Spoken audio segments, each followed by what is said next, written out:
Welcome to Man Does Tech, where I solve the problems you didn't even know you had. You'll begin by confirming essentials. Make sure your Mac runs a supported Mac OS and has 20 to 40 GB free. Sign into the App Store with your Apple ID. Keep your laptop plugged in. Once done, open the App Store, search for Xcode, and tap Get or Install. This starts a large download. You do this now because Xcode bundles tools and simulators.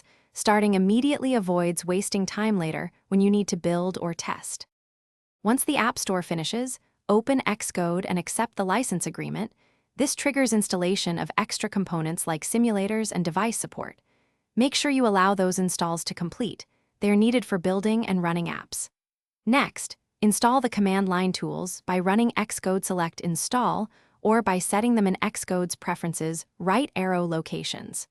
Doing this ensures terminal builds and tools like Git work. If you plan to connect devices, you're ready to open or create a project, choose a signing team if needed, pick a simulator or your device, and press Run. That compiles and launches your app.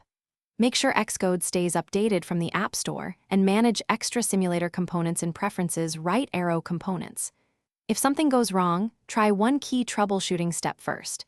Free up disk space and reboot, then cancel and restart the App Store download.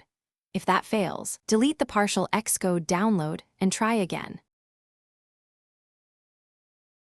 Thanks for watching. If you found this helpful, don't forget to like and subscribe.